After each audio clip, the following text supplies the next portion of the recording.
everyone. My name is Wayne. And I'm Rebecca. And we are your Bourbon Journey. So several days ago, my wife picked up a bottle of Frey Ranch, and I've been really excited to try it. We've seen different people review different variations of the brand, and for the first time, we are going to go ahead and taste it, because I have no idea what's coming. Yeah, and I was excited because I went into our local liquor store, High Spirits. Hey, Libby. And I said, have you got anything new? She goes, oh my gosh, my favorite thing that I put out, like my favorite pick from December that we got in was this Frey Ranch. So I said, well, my husband's into 4 grain a lot, so he's going to really love it. So, great. So let's tell you a little bit about this bottle. So this is a 66.6% non-GMO corn, 12% two-row barley that's been malted on site, an 11.4% winter rye, and a 10% soft winter wheat. The proof is 120.62. This is called their farm strength. They grow all of their own grains on site at Frey Ranch. And they are based out in Nevada. They're in Nevada. So the color, it's a beautiful brown, like medium amber color.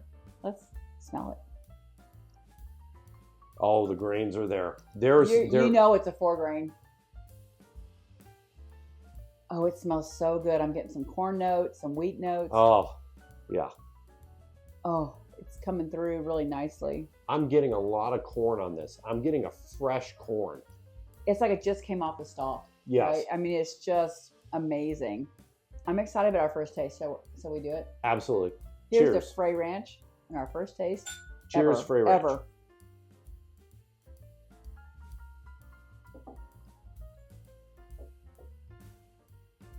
It's living up to all my expectations, which sometimes we build up a brand and something we want to taste to this level that it cannot possibly achieve. Mm-hmm. But this is pretty amazing. This is really good. I know it's not very descriptive, but it's just really good right now. I'll say this. I am picking up fresh corn on this. There's a lot of times, especially I'm a moonshine type guy, and I like the corniness of it. You like grains in general. I do. The corn I'm picking up, this is, you described it well. This is basically like picking a stalk, ripping off the stalk itself, and getting to the corn. It is. Have you all ever done that? Good. Because I grew up in southern Indiana where corn stalks are prevalent. And I grew up in Southern California, so I have no experience with that. But I'm going to taste this again because I need to. There's a real nice sweetness to it. And there's a pepperiness on the back end. Mm-hmm. The proof is there. Yeah, you know it's 120 proof Mm-hmm. on the finish. Now on the nose, it doesn't smell like 120. And on the palate, but the finish is where you're getting the proof. The thing that's fascinating with this one is I'm picking up the rye in this. The rye is kind of in the background. There's a sweetness that's going along with this on the taste that is more in the rye realm. It's a really slight good. rye spice going on, so you're catching that a little bit. But I think the barley's coming through, the wheat. Mm-hmm. There's also some really nice sweet wheat notes, I think, that are nice. And corn is always sweet. Mm-hmm. There's a little bit of nuttiness to it, which comes from, for me, when I do a wheater, a lot of times it has some nutty notes. Mm-hmm. Let's drink it specifically for the finish and see what we think. Okay. Because I have to go into the nose first. Mm-hmm. Because it's very inviting. It's a long and lingering finish that is terrific. And I'm getting sweet notes on the finish. Mm-hmm. I'm getting some barrel. It's a sweet finish. You're right. There's barrel there.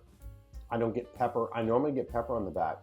There's a sweetness with this. There's not an overly sweet. It's a very pleasant sweetness. Mm-hmm. That if you're opposed to overly sweet bourbons, this would be okay for you because it is like super pleasant because it's grain forward. I think for myself, what I'm getting on the back is barley. And I've been on a barley run recently, if you watch any of our videos. But this one here, it's there. It's a hearty bourbon. It is. It's full bodied. It's got a great mouthfeel. I love the way it feels when I'm drinking it, and I'm picking up those 4 grains, which is kind of one of my standards for a 4 grain. Sometimes a 4 grain is like yada yada yada yada. I mean, it's like such a small percentage. It's mostly corn and a little bitty percentage of everything to make that final 100%. This one has enough of everything that each grain is allowed to participate. And to me, the most shocking thing for me with this is picking up the rye. A lot of the times with the 4 grains I kind of pick up stuff, but rye I usually don't pick up. And I'm not a rye fan to begin with. That said, the rye really plays well with this. None of the grains really dominate. Or they don't battle one another. It's like basically you're bouncing one to the other. This is a really good mouthfeel. It's a really good bourbon. I'm gonna do another taste. No, I'm gonna do the whole experience. I'm gonna do the nose, palate, finish all at once to see what I'm thinking. Because I am getting some. That's funny you mentioned the rye. I'm getting some rye spice on the nose now. Yes, it's the rye is there. Which surprises me a little bit because it's not that huge of a percentage. I'd have to go back and look again, but it's not that big a percentage. And it's to me, it's rye on the nose and fresh corn on the nose. And then the palate takes over with wheat and corn, and then the finish is kind of the barley. This is like 4 grains playing really well together. They would earn high points in school for playing well together. So I'm getting a lot of the rye. And I'm really surprised because, once again, I'm not a rye guy, and I know it's a 4 grain, but if you're a rye person, I think you're going to really dig this bottle. This might be a rye drinker's 4 grain. I love it. And do you think it's drinking like almost 121 proof? No. I mean, I see why it's. I probably would have guessed 115 to 120. But it's not hot in any way, shape, or form. It is not off-putting from the proof. It is because they got those sweet notes coming through. And then on the finish is where I'm really getting that rye note. The rye spice, the oak. It's just really good. I'm just thrilled that the first time we're having Frey Ranch is the farmer's cut. And it's this good. This is a buy and back up. I really want to end it here, and we're going to go ahead and enjoy this. Yeah. Frey Ranch, we've been talking about going to Vegas to begin with. Yeah. We're going to have to go back out there, and we're going to have to come visit you. Yep. This is outstanding juice you're making out there. Cheers to you at Frey Ranch. You all have a great evening. Follow us, subscribe to us. Have a great night. And drink responsibly. Cheers.